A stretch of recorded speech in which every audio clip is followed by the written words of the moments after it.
सुखदेव जी महाराज कहते हैं, एक बार एक सिंध सोवीर देश का राजा रहूगढ़, पंजाब का राजा, पालकी में बैठ करके कपिल भगवान के आश्रम में सत्संग सुनने के लिए जाता था।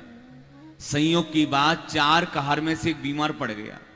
3 कहार कहते हैं, महाराज पालकी कैसे ढोए? एक साथी बीमार पड़ गया। राजा रहूगढ़ कहते हैं, जो सामने से आता दिखाई पड़े लगा लो पालकी में।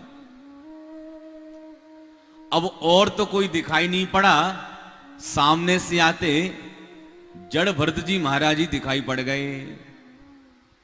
कहारों ने इशारा किया, ए बाबा जी लग जा पालकी में।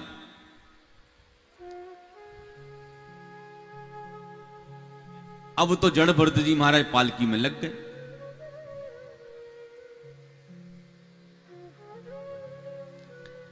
लेकिन आपने देखा होगा, कहारों की एक अपनी चाल होती है। अब कहार लोग हमेशा सीधे देखकर चलते हैं, लेकिन भरत जी महाराज नीचे देखकर चल रहे हैं। कोई चीटा चीटी पैर से ना दब जाए, दब जाएगा मर जाएगा, हमें पाप लगेगा। जैसी आगे बढ़े, भरत जी महाराज ने जैसे ही अपना पैर पृथ्वी पर रखने को किया, तो क्या देखा भरत जी महाराज ने कि पैर के नीचे चीटा आने वाला है। उस चीटे को बचाने के चक्कर में जड़ भरत जी महाराज ने पालकी से छलांग लगा दी। अब विचार करो, पालकी ढोने वाला कहीं पालकी से छलांग लगा दे तो पालकी डगमगाई, राजा की खोपड़ी चट, खोपड़ी फूटी राजा की। अब राजा की खोपड़ी फूटी, अब तो राजा नाराज हो गया। कहता है, हे बोडार सादुद किमृत बुसम वयते आलम, ए भारवाह को कहारो, तुम कैसे पालकी चला रहे हो? तुमको पालकी ढोलना नहीं आता क्या? अब जो 3 थे वो विचार करने लगे, इस मतवाले के चक्कर में राजा हमारी गर्दन पहले काटेगा।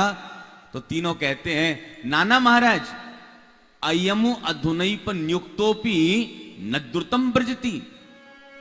अभी अभी जिसको हमने नियुक्त किया है पालकी में, महाराज ऐसा मतवाला है कि पालकी ढोते ढोते छलांग भी लगा देता है। अब राजा विचार करने लगा, भैया ये कौन मतवाला है जो पालकी ढोती छलांग लगा रहा है? पालकी से राजा रहूगढ़ ने अपनी गर्दन नीचे करी, तो जब मोटा तगड़ा शरीर जब जड़ भरत जी का देखा, तो राजा रहूगढ़ व्यंग के बाण चलाने लगे। ओहो, कितना पतला दुबला व्यक्ति तुमने पालकी में लगा रखा है।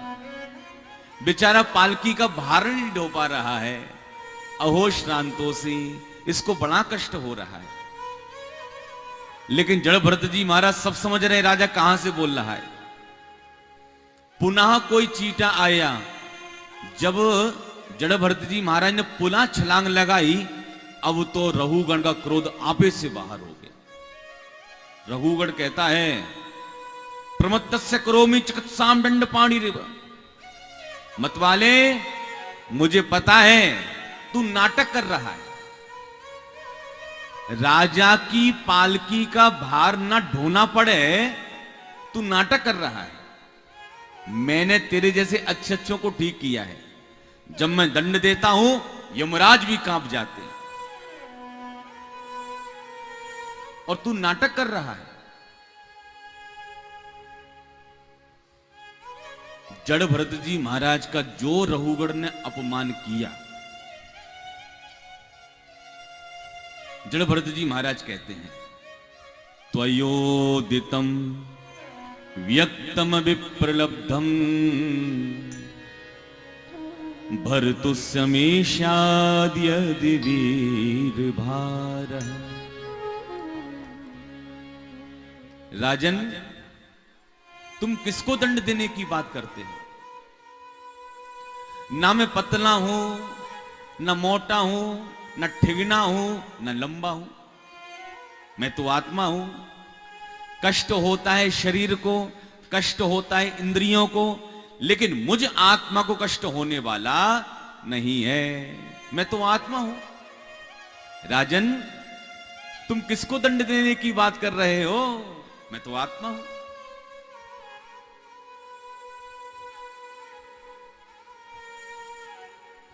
अस्ति जायते वर्धते पन्नमते अपक्ष्यते विनश्यति। ये जो षडूर्मियां हैं, ये देह में होती हैं। मैं तो आत्मा हूं, मुझे कष्ट नहीं होता। जो वेदांत भरी बातें करी जड़भरत जी महाराज ने, रहुगढ़ विचार करने लगा। जिसको पागल समझ रहा था, ये तो बहुत अच्छी अच्छी बातें कर रहा है भाई। जो पालकी से गर्दन नीचे करी तो क्या देखा? जड़भरत जी महाराज के कंधे पर एक मोटा जनेऊ दिखाई पड़ गया। और जो जनेऊ देखा जड़भरत जी महाराज के कंधे पर, राजा रहुगढ़ समझ गए ये कोई ब्रह्म ज्ञानी महात्मा मालूम पड़ रहे हैं। ये जनेऊ धारण किए हुए हैं। तुरंत पालकी से कूद पड़े और यहां पर साष्टांग प्रणाम करते हैं और कहते हैं, कंस्त्वं निगूढ़ चरसी द्विजाना बिभर्षि सूत्रम कतमो बधूत। कस्त्वं, महाराज आप कौन हैं? मुझे लगता है आप साक्षात दत्तात्रेय मुनि हो। मुझे तो ऐसा लग रहा है आप साक्षात भगवान कपिल हो, क्योंकि महाराज आपकी वाणी आपका परिचय दे रही है। आप कोई साधारण विभूति नहीं हो सकते। और क्षमा करना महाराज, मैं डरता किसी से नहीं हूं। ना हम विसंके सुरराज वज्रा, न द्रक्षशूलात न यमस्य दंडात। न देवराज इंद्र के वज्र से डरूं, न यमराज से डरूं। डरता हूं तो मात्र ब्रह्म कुलावमानात, एक ब्रह्म ज्ञानी के उग्र श्राप से डरता हूं। और महाराज आप ब्रह्म ज्ञानी महात्मा हो। आपने मेरे से अभी अभी कहा मैं आत्मा हूं, कष्ट होता है शरीर को, मुझ आत्मा को कष्ट होने वाला नहीं है। कृपा करके महाराज मेरा एक छोटा सा प्रश्न है। महाराज जब शरीर को कष्ट होगा तो शरीर के अंदर इंद्रियों को कष्ट होगा, और जब शरीर के अंदर इंद्रियों को कष्ट होगा तो महाराज आत्मा को कष्ट होना ही चाहिए। राजा रहुगढ़ पढ़ा लिखा राजा है, दृष्टांत देता है। महाराज हमने आग जलाई, चूल्हे में हमने आग जलाई और आग के ऊपर बटलोही रखी। बड़े ध्यान से सुनते जाना। बटलोही में महाराज हमने पानी डाला, पानी में चावल डाले। अब कृपा करके ये बताइए, आग का ताप बटलोही को गर्म करेगा, बटलोही का ताप पानी को गर्म करेगा, और पानी का ताप चावलों को भात बना देगा। अब डायरेक्ट अग्नि चावलों को भात तो बना नहीं रही। स्थौल्यग्नि तापात पयसो भी ताप तत्तापतस्तंडलु गर्भरंद्री। जैसे बग्नि का ताप चावल को भात बना रहा है। कब भात बना रहा है? एक दूसरे के स्पर्श से। उसी प्रकार महाराज जब कष्ट शरीर में होगा तो शरीर के अंदर आत्मा को कष्ट होना ही चाहिए। राजा रहुगढ़ कहते हैं, श्री जड़भरत जी महाराज कहते हैं, अकोविद कोविद वाद वादान। राजन वैसे तुम हो महामूर्ख। अकोविद कहते मूर्ख को, और कोविद माने विद्वान। सत्संग में जाकर के विद्वानों के मुख से प्रवचन सुनकर के बातें बहुत अच्छी करना सीख गए हो।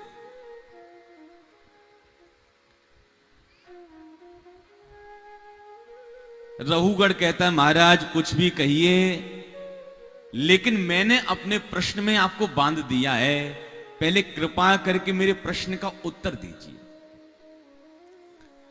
जड़ भरत जी महाराज कहते हैं राजा रहुगण, तुमने जो दृष्टांत दिया है आग का, पानी का, चावल का, बटलोही का, राजन ये सब सावयव पदार्थ है। आग को देखा जा सकता है, पानी को देखा जा सकता है, चावलों को देखा जा सकता है, ये सब सावयव पदार्थ है। लेकिन घटा रहे हो निरवयव तत्व के ऊपर, आत्मा के ऊपर। जड़ भरत जी महाराज कहते राजन, आत्मा होती है आकाशवत। अब आकाश कैसे कहते हैं? हमारे आपके सामने ये जो खाली जगह पड़ी है ये सब आकाश है। अब कोई कहे मैंने आकाश को पकड़ लिया, आकाश को जला दिया, ये संभव है? आकाश इतना सूक्ष्म तत्व होता है कि उसको आंखों से देखा नहीं जा सकता। उसी प्रकार आकाशवत ही आत्मा होती है।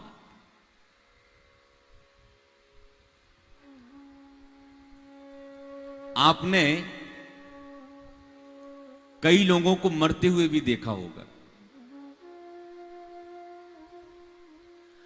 आत्मा कब शरीर में से निकल जाती है किसी को पता नहीं चलता। आत्मा काली है, लाल है, भूरी है, गोरी है, कैसी है आत्मा? क्योंकि आत्मा इतना सूक्ष्म तत्व है कि उसको देखा नहीं जा सकता। अरे डॉक्टर साहब रोज ऑपरेशन कर रहे हैं, रोज महाराज शरीर को चीर कर रख देते हैं। आज तक किसी डॉक्टर को शरीर के अंदर आत्मा मिली? आत्मा कैसी है? राजा रहुगढ़ कहता है महाराज जब कष्ट आत्मा को नहीं होता फिर कष्ट किसको होता है? तब जड़ भरत जी महाराज कहते राजन, ना तो शरीर को कष्ट होता है, ना आत्मा को कष्ट होता है, कष्ट होता है शरीर के अंदर मन को। मन ही सुख दुख का कारण है। मन की अनुकूलता में हमेशा सुख होता है और मन की प्रतिकूलता में हमेशा दुख होता है। जैसे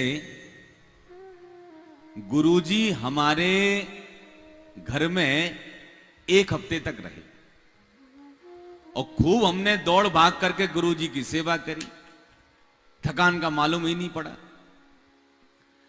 अब कोई अपरिचित व्यक्ति यदि आपसे यह कह दे भैया जरा 1 गिलास पानी भर करके ले आना, कमर पर हाथ रखकर महाराज ऐसे उठेंगे जैसे गोवर्धन पर्वत उठाने के लिए जा रहे हो, क्योंकि मन नहीं है। ससुर जी ने बहुरानी से कह दिया रात के 10 बजे, बहुरानी बहुत दूर के मित्र हमारे आ रहे हैं, एक काम करो जल्दी से भोजन बनाई दो।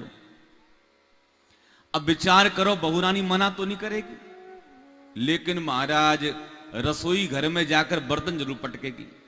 देखो तो सही, रात के 10 बजे सोने का समय हो रहा है और बताओ इनके लिए अब भोजन बनाओ। दिन भर लगी रहती हैं और कोई काम ना करें तो सासू मां पड़ोसन के पास जाकर चुगली कराती है, मेरी बहू काम नहीं करती है। अब बताओ 10 बजे सोने का समय हो रहा है, अब कहां से पकवान बनाकर खिला देने? रसोई घर में जाके महाराज जोर जोर से बर्तन पटकेंगी। ससुर जी सुन लें बर्तनों की आवाज कि बहू नाराज हो रही है। अब ससुर जी का आदेश है भोजन तो बनाना है। अच्छा विचार करो, कहीं रात के 12 बजे मायके से भैया जी आ जाए तो फिर देखो आप कैसा करंट आता है। बहन जी, अरे भैया रात के 12 बजे तू मेरे घर में क्या कर रहा है? अरे बहन जी क्या बताएं, ट्रेन पकड़ने के लिए आया था, थोड़ा लेट हो गया, ट्रेन निकल गई, मैंने सोचा अब रात में कहां जाऊंगा, चलो बहन जी के घर में ही चलते हैं, वहीं आराम करेंगे, सवेरे फिर से निकल जाएंगे। हाँ हाँ भैया, ये भी कोई कहने वाली बात है, तू आराम से अपना सामान रख, मैं तेरे लिए बढ़िया गर्मा गर्म भोजन बनाती हूं। अब विचार करो ये करंट कहां से आ गया? पहले 10 बज रहे थे, आज 12 बज रहे हैं, इसका मतलब पहले जो आया था वो कोई और था, आज जो आया है वो मेरा है। जहां मेरा शब्द जुड़ जाता है वहां हमें कष्ट नहीं होता है, मन ही सुख दुख का कारण होता है।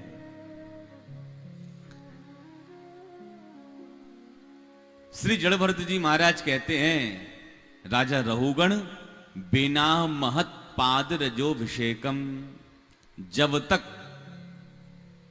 महत जनों के चरणों में, संतों के चरणों में, विद्वानों के चरणों में जब तक तुम सिर नहीं झुकाओगे तब तक तुम्हारा किसी काल में कल्याण होने वाला नहीं है। प्रेम से बोलिए राधे राधे।